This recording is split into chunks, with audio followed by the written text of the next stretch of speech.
les bendiga a todos. Muy buenos días, qué alegría verlos y poder compartir con ustedes un domingo más en familia. ¿Y cuántos estamos contentos de estar hoy aquí en la casa del Señor? Amén. Aprovecha de saludar a los que tienes cerca. Salúdale con cariño, dale la bienvenida. Y aprovechamos de saludar a los que están conectados a través de nuestro canal de YouTube, Ancla de Vida. Qué alegría que nos acompañes. Recuerda dejarnos tu comentario, suscribirte y mantenerte conectado con nosotros. Muchas bendiciones. Pueden tomar asiento, mis queridos hermanos, amigos. Me gustaría comenzar viendo un video. Podemos verlo seguramente a través de los televisores a los laterales. Con su permiso, me gustaría evitar este debate sin sentido y saltar directo a la conclusión que todo estudiante debe saber. No hay Dios. Lo único que necesito de ustedes es que escriban en el papel que les acabo de dar 3 simples palabras. Dios está muerto. Y debajo su firma. Señor Whitton, ¿le pasa algo? No puedo hacer esto. No puedo hacer lo que pide, soy cristiano. No se preocupe, aún puede regresar a su dormitorio, arrodillarse y orar al lado de su cama si quiere. Lo que haga con su vida es su problema, pero lo que haga aquí en la clase es el mío. Yo no puedo. Muy bien, señor Whitton. Déjeme explicarle la alternativa. Si no puede admitir que Dios está muerto para el propósito de esta clase, entonces tendrá que defender la antítesis de que Dios no está muerto y será enfrente de la clase, en el atril. ¿Quién decide si gano o pierdo la discusión? Pues yo lo haré, es mi clase, yo dirijo, la evaluación es mi privilegio. Con todo respeto, pero no creo que sea objetivo. ¿Y qué es lo que propone? Bien. ¿Y qué tal ellos? Bien, es interesante, pero ¿por qué darles el poder a ellos? Ya los convenció, lo que debo hacer es desconvencerlos, para que admitan su error.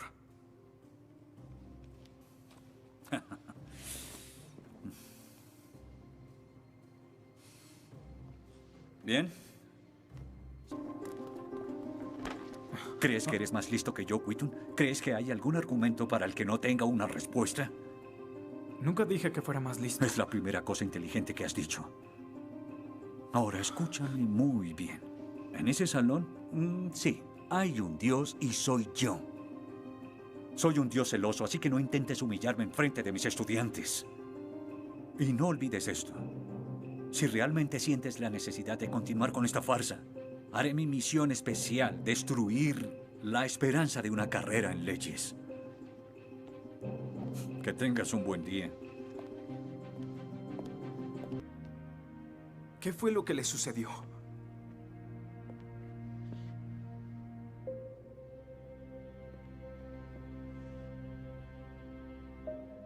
Cuando un chico de 12 años ve a su madre morir de cáncer, es natural rogarle a Dios por su vida. Le prometería cualquier cosa a su amado abuelo del cielo, incluyendo amarlo y adorarlo por siempre, si solo la salvara. Algunas veces la respuesta es no. Dímelo el día que pierdas a alguien que amas. Murió creyendo en una mentira, murió creyendo que alguien allá afuera la amaba incluso cuando estaba muriendo. En un Dios que permite eso, no vale la pena creer. Por eso es, Whitton, que encontrará que la mayoría de agnósticos fueron cristianos. Pero nos quitamos la venda de los ojos, vimos el mundo como realmente es. Shakespeare tenía razón. La vida es un cuento contado por un idiota, lleno de ruido y de furia que no tiene ningún sentido. El profesor Radisson, quien claramente es ateo, no cree en absolutismo moral, pero en su programa dice que planea hacernos un examen en la última semana. Apuesto a que si consigo una A en el examen haciendo trampa, inmediatamente empezará a sonar como un cristiano insistiendo que está mal hacerlo. ¿Y qué base tendría él? Si el propósito de mis acciones es lograr el éxito, entonces, ¿por qué no podría hacerlo?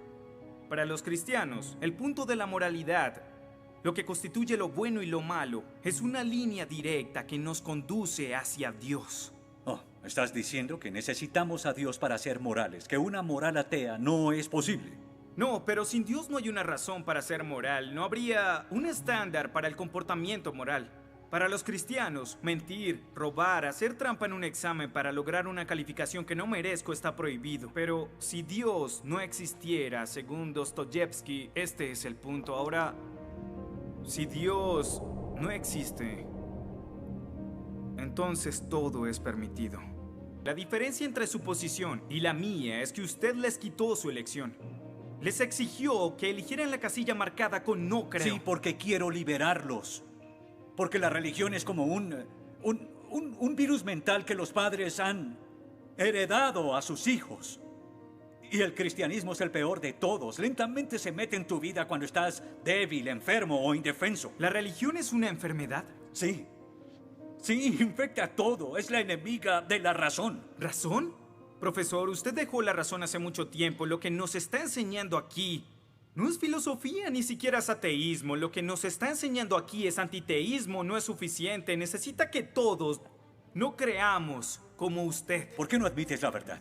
¿Quieres enredarlos en tu primitiva superstición? Lo que quiero es que tomen su propia decisión. Eso es lo que Dios quiere. No sabes cuánto voy a disfrutar reprobándote. Pero ¿a quién realmente quiere reprobar, profesor? ¿A mí? ¿O a Dios?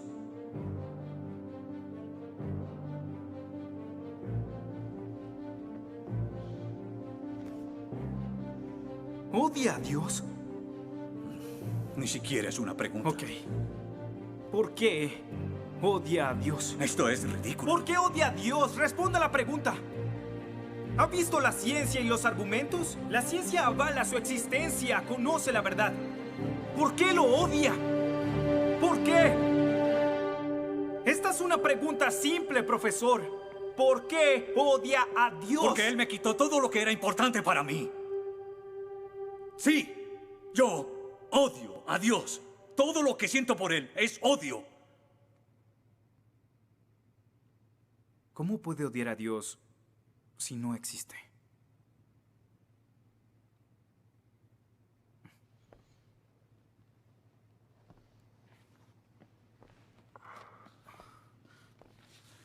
No probaste nada. Quizá no.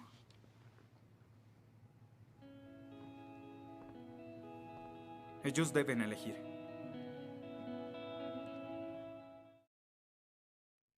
Quise comenzar con este video, un corto resumen de la película Dios no está muerto. Y precisamente este es un mensaje claro en contra del ateísmo, porque una de las primeras filosofías que se expuso del siglo pasado por el filósofo alemán Nietzsche era que Dios estaba muerto. Y a partir de eso, hoy vemos una sociedad que cada día se sigue degradando y donde hemos venido exponiendo cada semana en estos 2 últimos meses acerca de todos los movimientos, filosofías e ideologías anticristianas que se oponen a Dios, a su palabra, y que de una u otra forma se ha infiltrado dentro de la iglesia. Se ha filtrado dentro de las congregaciones. Entonces, hemos visto ideologías que detrás de todo eso lo que hace es ir contra Dios, su palabra y su naturaleza. Vemos el movimiento del aborto, la ideología de género, la hipersexualización, revolución sexual, el posmodernismo, promoviendo una vida de libertinaje y prácticas que necesitan ser desenmascaradas. Y eso me recuerda lo que decía siempre el apóstol Pablo: no participen de las obras infructuosas de las tinieblas, sino más bien repréndanlas. Y lo que estaba diciendo Pablo ayer era, no participen de las obras infructuosas de las tinieblas, sino más bien tienen que desenmascararlas. Y es lo que hemos venido haciendo semana tras semana, desenmascarando todo eso que es contrario al Señor. Pero cuando vemos todo esto, tenemos que pensar en qué situación nos encontramos hoy. Cada vez esto viene como una avalancha, como una bola de nieve cobrando cada vez más fuerza, como hoy desde las asambleas, Corte Suprema, se discute esto para que sea aceptado en forma de ley. Esto es lo que están recibiendo nuestros hijos en las instituciones educativas, en las universidades, promoviendo una falsa ciencia contraria a la ciencia que habla la Biblia, la ciencia que proviene del Señor. Los medios de comunicación, las redes sociales, la cinematografía, la cultura, todo nos indica la corriente cómo va el mundo y cómo nosotros nos encontramos. Yo le doy gracias a Dios porque creo que en esta serie muchos hermanos han abierto los ojos. Otros me han dicho, pastor, realmente no me había dado cuenta la situación tan urgente en la que nos encontrábamos, ni tampoco me había dado cuenta de la batalla que estaban viviendo nuestros hijos. Uno de los padres me decía, descubrí durante la serie que mi hija quería quitarse la vida. Y no me había dado cuenta hasta que hablé con ella. Y todo pasó en estos 2 meses. Cuando escucho todo eso, cuando veo todas estas situaciones, le doy gloria a Dios que permite que nosotros podamos hablar de su palabra y cómo la palabra de Dios es relevante hoy y que nos hace entrar en conciencia de la clase de batalla espiritual que hoy estamos librando. Pero para poder librar esa batalla y poder estar firmes, necesitamos ser la iglesia que Dios quiere que seamos. Pero la iglesia que Dios quiere que seamos es exactamente la iglesia que Satanás mismo va a atacar. Repito, la iglesia que Dios quiere que seamos, que nos convirtamos, en la cual debemos apuntar, es al mismo tiempo la iglesia que Satanás va a buscar estorbar. Satanás no le inquieta a una iglesia que no predique el evangelio. Más bien le favorece. Satanás le va a inquietar una iglesia que se pare firme, que esté anclada, que esté claro en su convicción de quiénes somos, de cuál es nuestra identidad y de cuál es nuestro propósito de vida. Por eso le pido a Dios en esta mañana que el Señor nos siga abriendo el entendimiento y que podamos ver a través de la misma palabra qué es lo que el Señor espera y cómo poder resistir todo ataque del adversario. ¿Cuántos dicen amén? ¿Cuántos le pueden dar la gloria al Señor en esta mañana?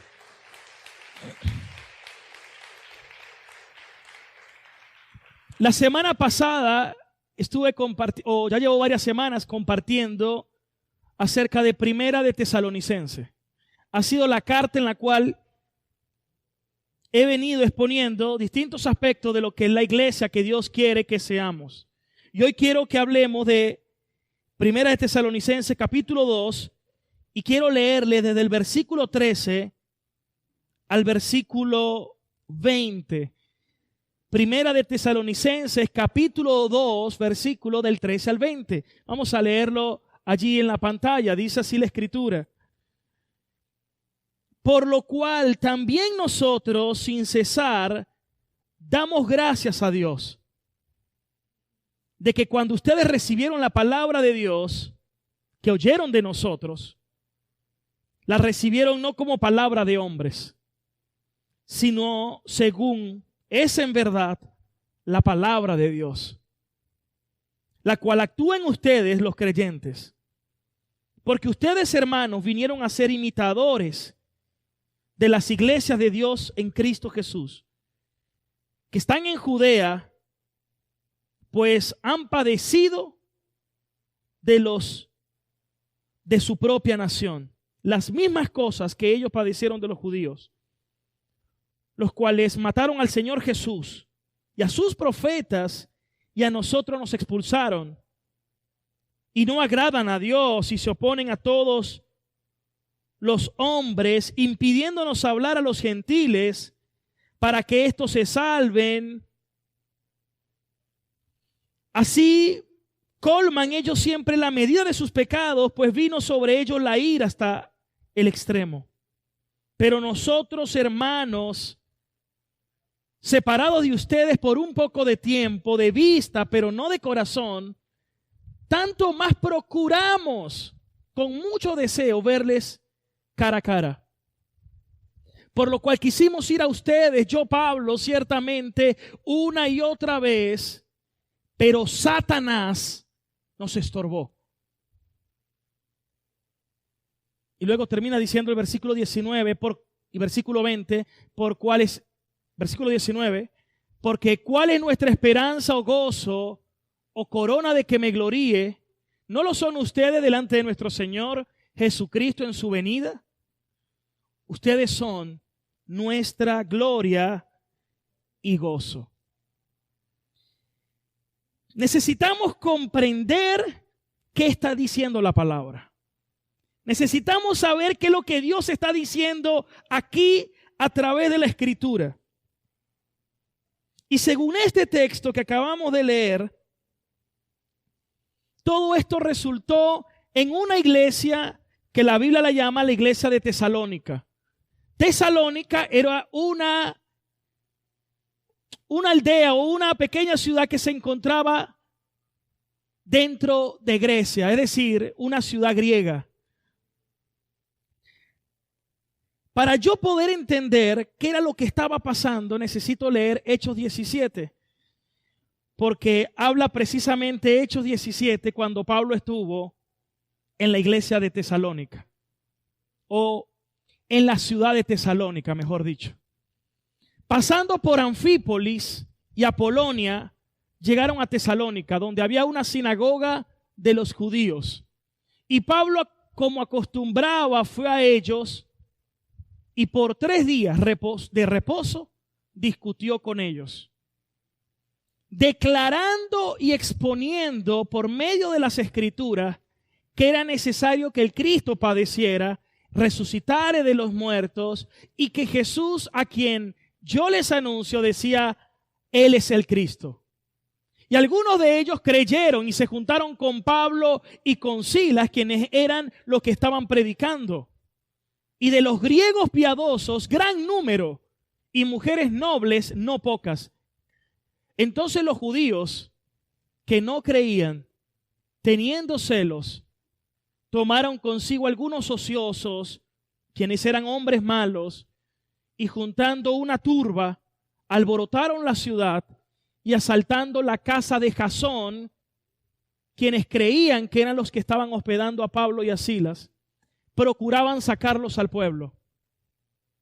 Pero no hallándoles, trajeron a Jasón y algunos hermanos ante las autoridades de la ciudad, gritando, estos que trastornan al mundo entero también han venido acá, a los cuales Jasón los ha recibido en su casa, y todos estos contravienen los decretos de César, diciendo que hay otro rey llamado Jesús.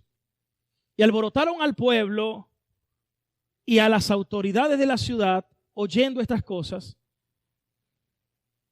Pero obtenida la fianza de Jasón y de los demás, los soltaron. Amén.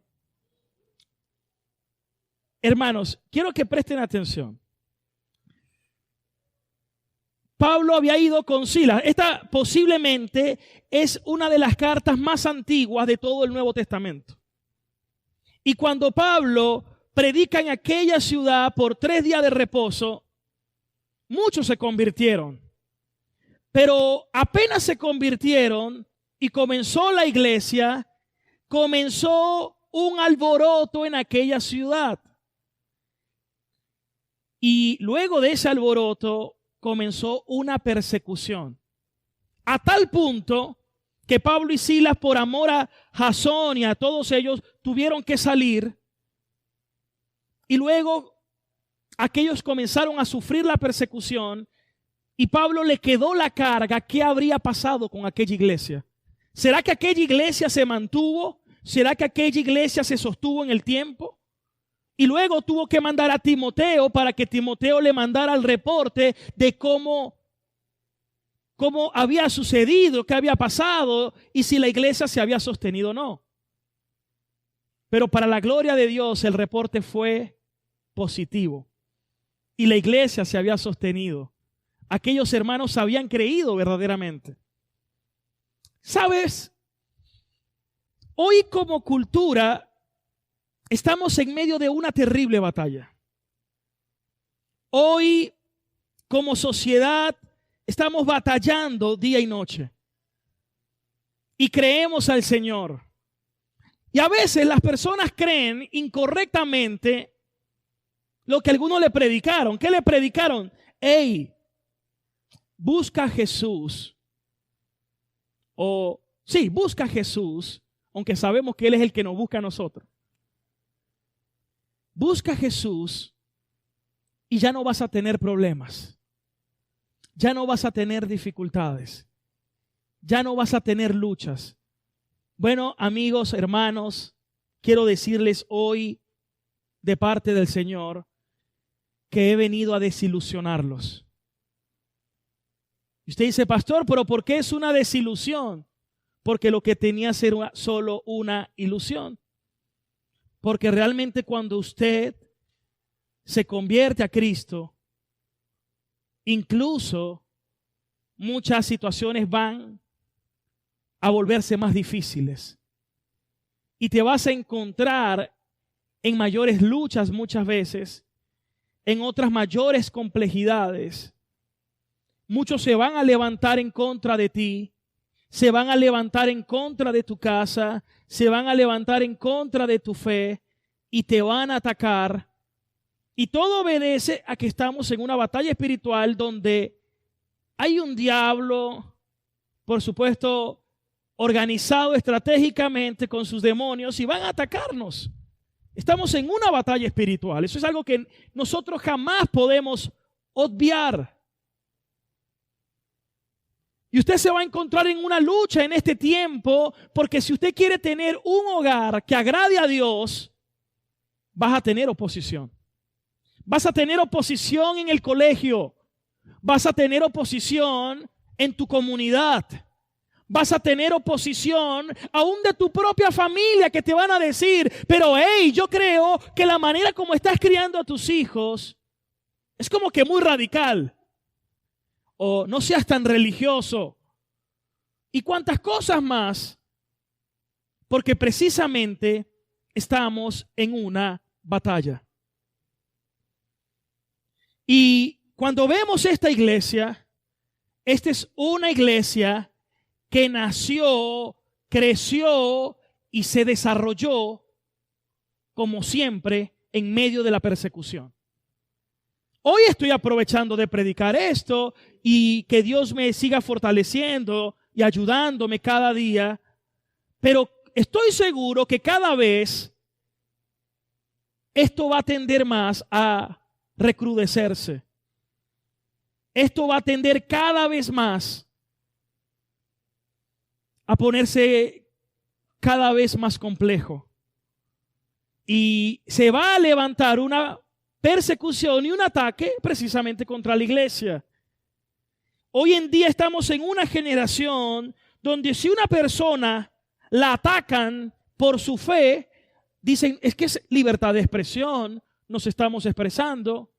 Pero si una persona, si un cristiano proclama las verdades de la palabra de Dios, le dicen es que tú eres muy intolerante. Este es un mundo injusto y cada vez te van a buscar limitar, hostigar, impedir para que tú críes y formes a tus hijos. Y tenemos la responsabilidad delante de Dios de llegar a decir como dijo Josué un día: yo y mi casa serviremos al Señor. ¿Cuántos pueden levantar su mano y decir, yo y mi casa serviremos al Señor? Si usted de verdad está asumiendo esa posición, eso lo pone a usted en el lugar recio de la batalla. Si usted lo está diciendo en serio, eso te va a poner en un lugar recio y vas a recibir ataques. Porque hoy estamos en una cultura como la vimos en la película que vimos al inicio, donde a lo bueno lo llaman malo y donde a lo malo lo llaman bueno. Y hoy, si una iglesia predica la palabra, la ven rara. Hoy una iglesia que predique la palabra de Dios, la ven rara. No, es que hay como que son muy radicales. No, hay como que predican mucho de la Biblia. No sé qué quieren que prediquen entonces, ¿no? Porque así está el mundo. Y ven cómo eso ha entrado a la iglesia. Y mientras la iglesia sea más tolerante y menos firme en la palabra, va a agradar más este mundo. Obviamente se va a llenar más. Eso atrae muchas cosas. Y esa es una iglesia que hasta favorece el trabajo del enemigo. Pero una iglesia que se pare en la verdad, y cuando me refiero a iglesia no me refiero a la estructura, me refiero a nosotros. Entonces, es una iglesia que está agradando al Señor y que por supuesto va a recibir ataque del enemigo. Debemos estar claros de eso. Y si usted quiere agradar a Dios, es el llamado de la fe a que aprendamos a perseverar. Hoy en día, escuche esto, ha entrado a la iglesia el humanismo. Y mientras más humanismo haya en la iglesia, como que la gente se siente mejor porque les hablan de sus sueños, de sus emociones y de las cosas que ellos quieren recibir. Pero les quiero decir algo de parte del Señor. Cuando usted lee la Biblia desde Génesis hasta Apocalipsis, hay un solo mensaje a lo largo de toda la Biblia, uno solo. Y el mensaje es el mensaje de redención. Porque desde Génesis ya había oposición. Vamos a leer Génesis 3:15. Desde el libro de Génesis vemos que ya había una oposición. Y la oposición era de Satanás, la serpiente antigua, de tergiversar la verdad. ¿Y a quién engañó la serpiente? Engañó a Eva. Y luego Eva a su vez terminó persuadiendo a Adán. Y luego Dios, cuando establece el juicio, en medio del juicio, Dios deja un camino de misericordia. Porque Dios pudo haber en ese mismo instante haber aniquilado la raza humana. Y se acabó todo esto. Era lo correcto, era lo justo. Se habían rebelado contra el Creador. Él pudo haber eliminado allí a la pareja. Pero Dios dejó un camino de misericordia. Y aquí lo vemos. Esto es el protoevangelio o la primera parte del evangelio desde el mismo Génesis.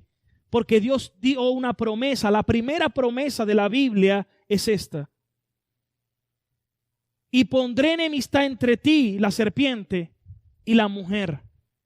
Y entre tu simiente y la simiente de la mujer. Esta te herirá la cabeza y tú le herirás en el calcañar. ¿Qué le estaba diciendo Dios aquí? Que de una mujer iba a venir un hombre. Y que este hombre iba a aplastarle la cabeza a la serpiente. Aunque al aplastarle la cabeza iba a tener que pagar un precio de que le iba a morder el calcañar. El precio que pagó fue el precio que pagó nuestro Señor Jesucristo en la cruz del Calvario. Pero luego en Génesis 22:18, aquí está la segunda parte de la promesa. Porque Dios le dice a Abraham, en tu simiente, ahora es más específico, ya sabíamos que de la simiente de la mujer iba a venir un hombre, ahora lo está definiendo que de un linaje y que el linaje iba a venir de Abraham. Ya sabíamos de entonces de dónde iba a partir esa línea. De este hombre Abraham, Dios le dijo, en tu simiente serán benditas todas las naciones de la tierra. Génesis 12:1, Dios le había dicho a Abraham, sal de tu tierra, deja tu parentela, de la casa de tu padre, y vete a la tierra que yo te mostraré. Porque haré de ti una nación grande y te bendeciré, engrandeceré tu nombre y serás bendición. Bendeciré a los que te bendijeren y maldeciré a los que te maldijeren. Porque en ti serán benditas todas las familias de la tierra. ¿Qué estaba diciéndole Dios a Abraham? Abraham, de ti vendrá la simiente que traerá bendición a todas las familias de toda la faz de la tierra. Y eso fue lo que ocurrió a través de nuestro Señor, porque ahora nosotros hemos recibido esa bendición, porque esta bendición también nos alcanzó a nosotros por medio de Cristo. ¿Cuántos pueden decir amén? Por eso, el mensaje desde Génesis hasta Apocalipsis es el mensaje de redención. Y este mensaje nos habla de una sola cosa, del reino de Dios. Ahora, comenzó con Abraham, pero hasta ahora Abraham solo era una familia. Dios le ratifica la promesa a su hijo Isaac, luego le ratifica la promesa a su hijo Jacob, y luego se desarrolla la historia a través de José. Y Dios, para multiplicarlos, los llevó a Egipto. ¿Y cuántos años estuvieron en Egipto? 400 años. ¿Y qué sucedió en esos 400 años? Se levantó un faraón que empezó a oprimirlos. Pero mire cómo funcionan siempre las cosas en Dios. Mientras más los oprimían, más crecían y se multiplicaban. La iglesia a lo largo de la historia, mientras más es atacada, más crece. Por eso algo que a mí me llena de paz y de gozo es que cuando el Señor dijo, vayan y hagan discípulos a las naciones, el Señor sabía qué situación íbamos a vivir en estos tiempos. Y Él prometió que estaría con nosotros todos los días hasta el fin del mundo. Es decir, no estábamos solos. ¿Cuántos pueden decir amén? Entonces, en esos 400 años se multiplicaron. Pero llegó un momento que ya se estaban acomodando mucho en Egipto. Y Dios comenzó a presionar para que viniera un faraón con un corazón endurecido, comenzara a oprimirlo y se dieran cuenta que tenían que clamar a Dios para que Dios los sacara de esa tierra. Y aquí viene un punto, hermanos. Todo fue creado para la gloria de Dios. El hombre no es el fin. A veces a la gente le han predicado, es que Dios te ama tanto y todo lo hace por ti. Eso es falso. Eso no lo dice la Biblia. La Biblia no dice que Dios lo hace todo por ti. ¿Sabe qué dice la Biblia? Que Dios hizo todo para la gloria y honra de su nombre. Dice Romanos 11:36, porque de Él, proviene de Él, porque por Él, hecho por Él, y para los propósitos de Él, son todas las cosas, y a Él sea la gloria. Dios hizo todo para manifestar su gloria. Es decir, el hombre no es el fin. El principio y el fin es Dios. ¿Cuántos toman esa palabra? Y usted dirá, pastor, ya va, ¿y por qué nos estás diciendo eso? Porque Dios no dejó que se quedaran quietos y cómodos en Egipto. ¿Por qué Dios no los dejó acomodarse en Egipto? Porque el propósito no era que se quedaran en Egipto, ya que Dios les tenía reservado una tierra prometida que fluye leche y miel. ¿Cuántos dicen amén?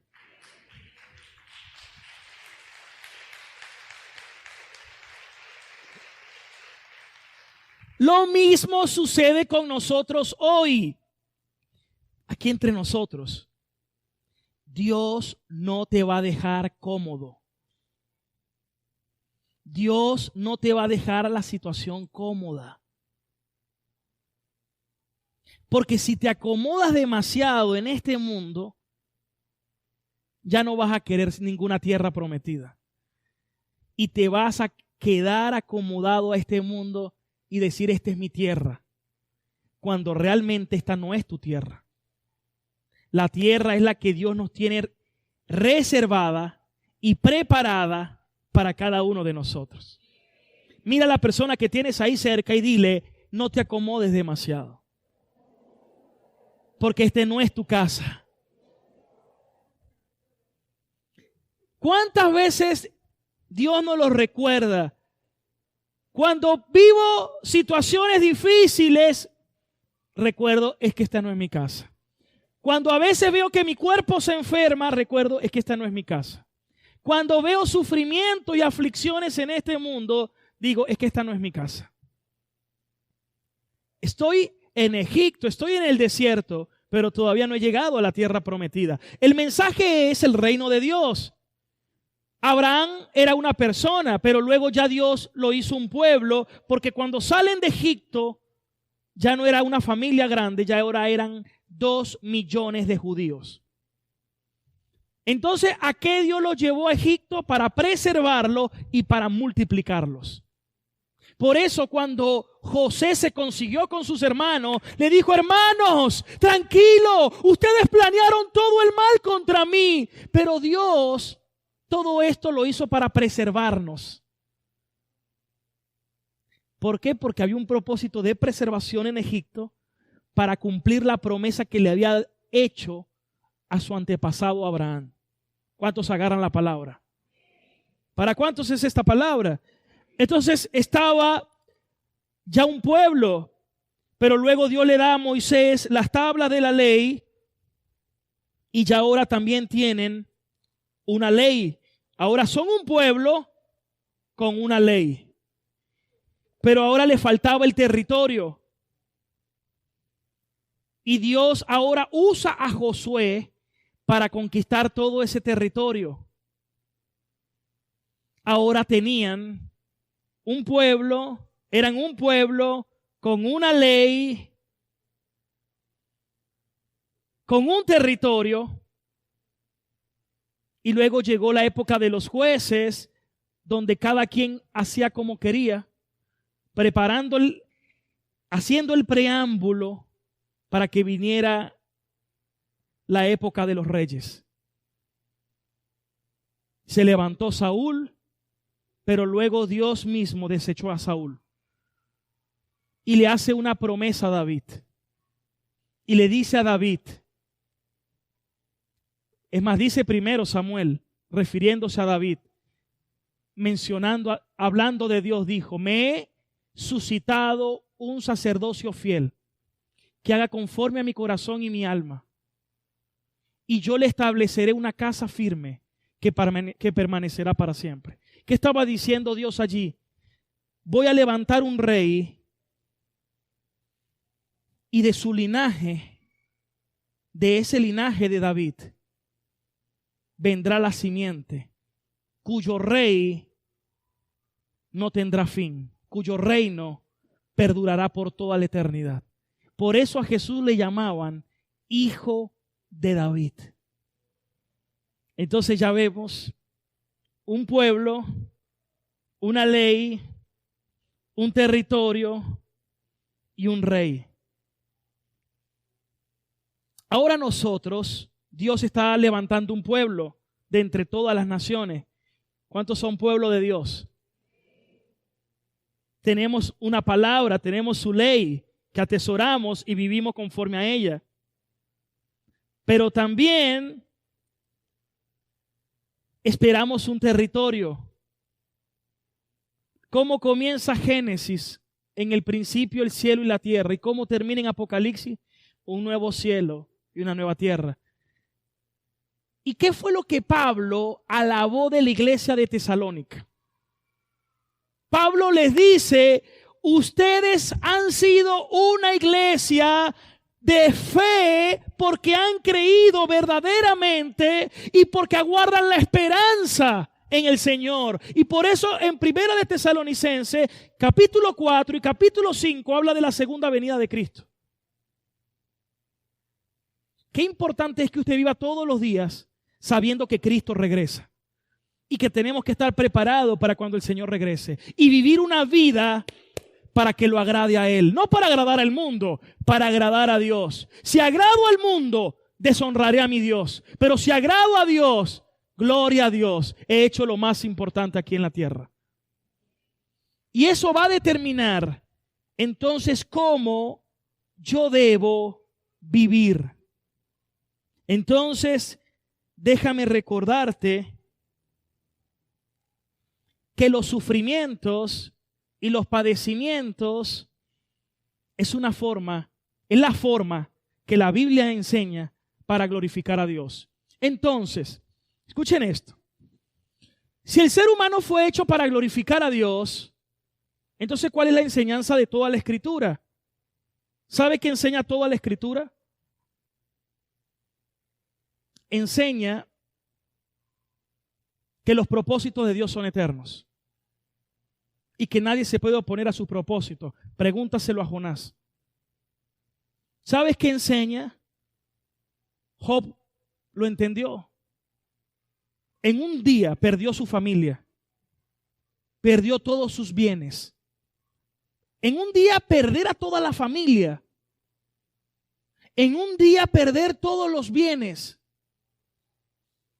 Perder hasta la salud, que hasta su esposa le dijo, ya, maldice a Dios y muérete, hombre. Menos mal que aquí no hay esposas así, ¿verdad? Gloria a Dios que aquí no hay de ese tipo. No, eso es en otro lado, yo no sé, por allá. Aquí todas son mujeres que son ayudas idóneas, ¿verdad? Que son bien piadosas ellas. Saben motivar a su esposo. ¿Cuántos dicen amén?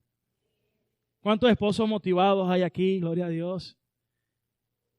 Pero la levantaron así. ¿Te están motivados? Bueno, gloria a Dios por el Señor. Entonces, ¿sabe qué dijo Job? Job dijo, Dios me dio, Dios me quitó, pero de igual manera le doy la gloria a Dios. Eso es lo que me enseña la Biblia. Pablo dijo, hermanos, he aprendido a vivir y a contentarme cualquiera que sea mi situación, a tener abundancia y a tener escasez. En todo me puedo contentar porque todo lo puedo en Cristo que me fortalece. La Biblia no te dice que no vas a tener problemas. La Biblia no dice que no vas a tener enfermedad. Es más, hay una falsa teología que a veces hoy abunda dentro de las iglesias, que cuando a alguien le pasa algo, lo primero que le dicen, ¿acaso tienes un pecado oculto? Y aunque el pecado obviamente trae consecuencias, es una manera muy pobre y muy falta de conocimiento bíblico que alguien asocie padecimiento y sufrimiento con necesariamente pecado, cuando a lo largo de toda la Biblia los hombres de Dios también sufrieron, pero perseveraron en su fe. Porque el fin es que en la abundancia o en la escasez, en la salud o en la enfermedad como Job, con mi familia o sin mi familia, yo de igual forma debo glorificar a Dios.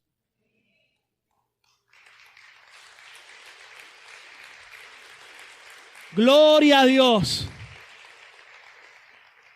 Repito una vez más, con familia o sin familia, en abundancia con bienes y sin bienes, con salud y sin salud, el reto y el desafío es siempre glorificar a Dios.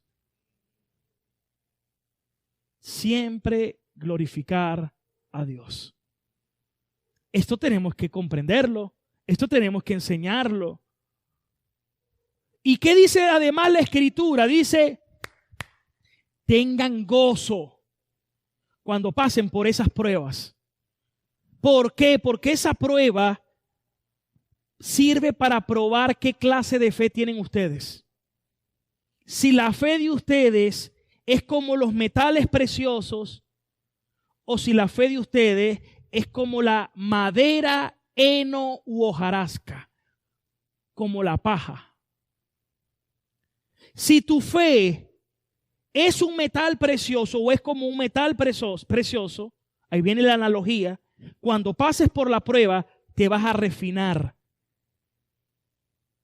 te vas a purificar y la transformación que resulte va a agradar más al Señor. Pero si tu fe es como la paja o como la madera, cuando pases por la prueba te vas a volver cenizas. Y eso muestra que tu fe no es verdadera. Hermanos, estamos llamados igual a la obra que hagamos para Dios. La obra que hagamos para Dios también es probada. Si lo hacemos para Dios o si lo hacemos con otra motivación. Y aunque algunos se van a salvar, muchos lo que hicieron, si no lo hicieron para Dios, se volverá ceniza.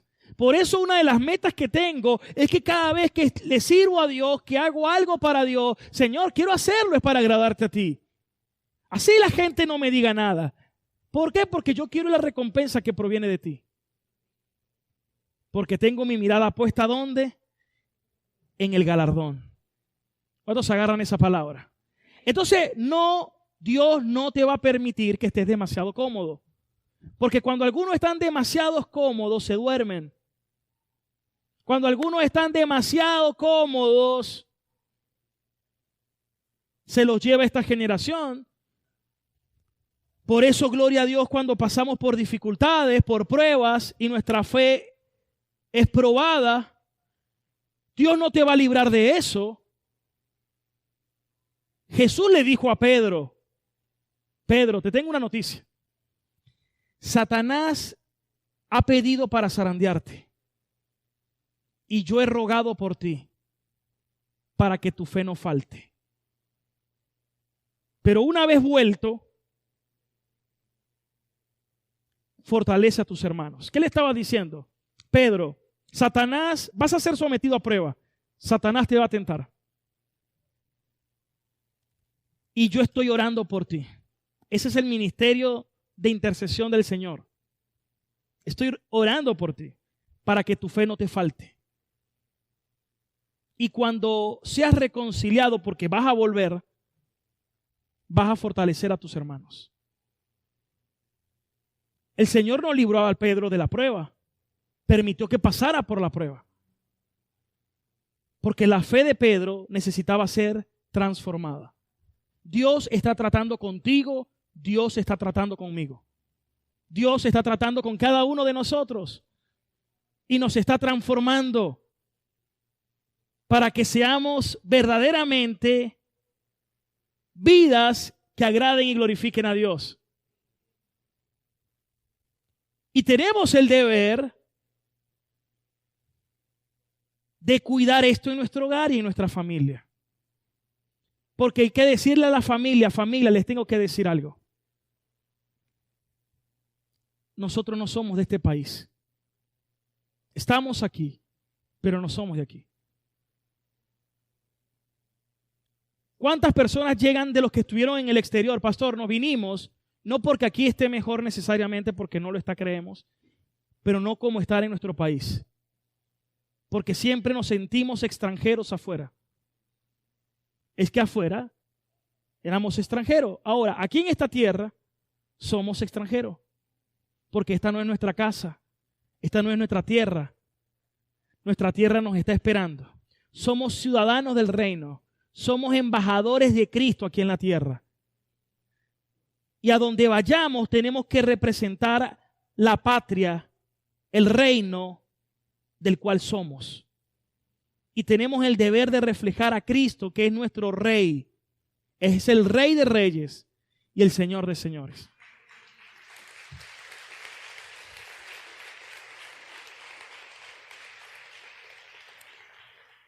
Ahora, ¿Qué les quiero decir, hermanos y amigos? Esta fue una iglesia que sufrió, claro que sí. ¿Y qué le dijo Pablo? El sufrimiento de ustedes es una manera de participar de los mismos padecimientos de Cristo. Es decir, estamos siendo semejantes a Cristo. Nos estamos pareciendo a Cristo. Y ustedes van a recibir corona de gloria por eso.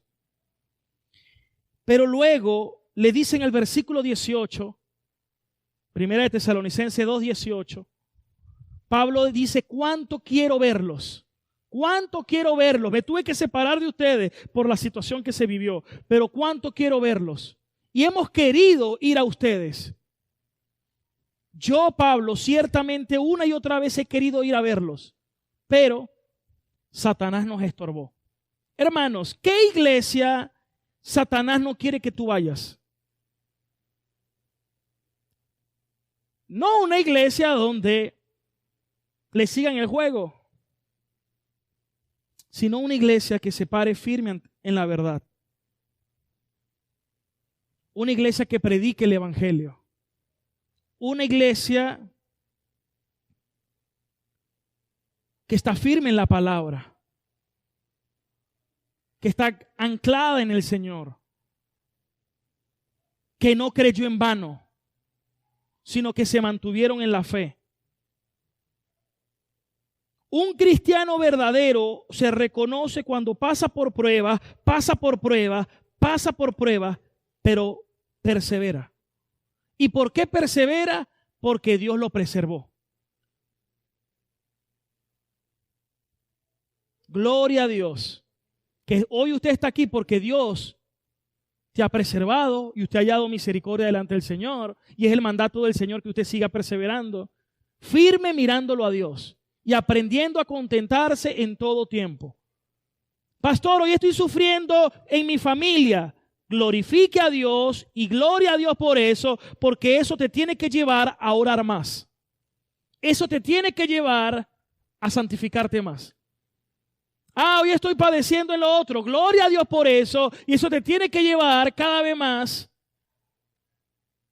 a estar allí en Cristo, firme en el Señor. Entonces, ¿cuál es esa iglesia que Satanás va a estorbar? Es la iglesia que a Dios le agrada, la que Satanás va a estorbar. Y estamos llamados a ser esa iglesia. Y Pablo, aparte de agradecer a Dios por esta iglesia, los exhortó a algo, a seguir creciendo. ¿Y de qué manera? Capítulo 4, versículo 3, les dijo el camino para hacerlo. La voluntad de Dios es esta para ustedes, que se santifiquen y que huyan de la inmoralidad sexual, porque estaban nada más y nada menos que en Grecia, quien era la cuna de la inmoralidad sexual. Dígame, todos esos griegos dados a la lujuria, al homosexualismo, a todas esas prácticas, prostitutas, era un país politeísta que adoraba a no sé cuántos dioses, a no sé cuántos ídolos. Pero Dios los sacó de allí, porque en el capítulo 1 ya lo habían dicho. En el capítulo 1, en el versículo 9, ya Pablo decía de dónde Dios los había sacado a ellos. Porque ellos mismos cuentan de nosotros la manera en que nos recibieron cuando les predicamos y cómo ustedes se convirtieron de los ídolos a Dios para servir al Dios vivo y verdadero. Y eso es lo que quería llegar hoy, hermanos. Hoy tenemos que sacar todo ídolo de nuestro corazón, porque el corazón del hombre es una fábrica de hacer ídolos. Así siempre lo solía decir Calvino. El corazón del hombre es una fábrica de hacer ídolos. Y hay que preguntarse todos los días, ¿será que tengo un ídolo solapadamente allí y no me he dado cuenta? ¿Cuál es la principal razón por la cual tú estás aquí hoy? ¿Por tu bienestar o por darle la gloria a Dios? Si tú dices, pastor, las dos cosas, el principal fin debe ser glorificar a Dios. No necesariamente el bienestar. Deja todo lo demás como añadidura para Dios. Busca primeramente el reino de Dios y su justicia. Todo lo demás vendrá por añadidura. Si la estás viviendo, estás pasando una buena temporada, dale la gloria a Dios. Y si estás pasando hoy una temporada que no te agrada mucho, de igual forma, dale la gloria a Dios. Lo que sí ha prometido Dios es que a sus escogidos, el final que nos espera a nosotros es de bendición. Porque Dios ha reservado ese reino y le plació dárnoslo para que lo disfrutemos con Él para siempre. ¿Cuánto le dan la gloria a Dios?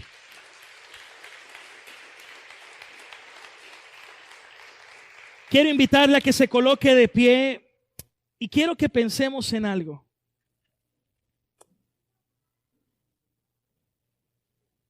¿Qué vamos a hacer, hermanos? Estamos llamados a ser una iglesia firme en la fe, firme en la esperanza y firme en el amor. Una iglesia que pasa por pruebas, que pasa por dificultades, que pasa por tribulación, pero que permanece firme.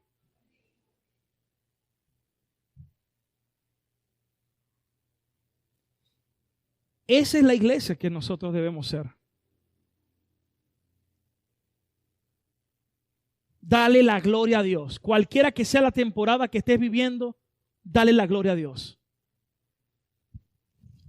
¿Cuántos reconocen que en medio de la temporada que están viviendo hoy tienen que darle la gloria a Dios? Amén.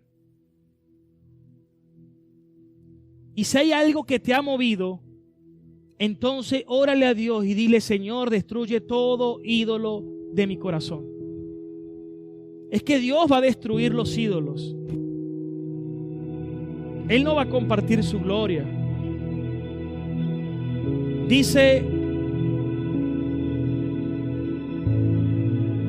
el primer y segundo mandamiento: no tendrás dioses ajenos, ni te harás ídolos, y no te inclinarás a ellos. Porque Jehová tu Dios es uno, y debes amarlo con todo tu corazón, con toda tu alma, con toda tu mente, con todo tu corazón, con todas tus fuerzas.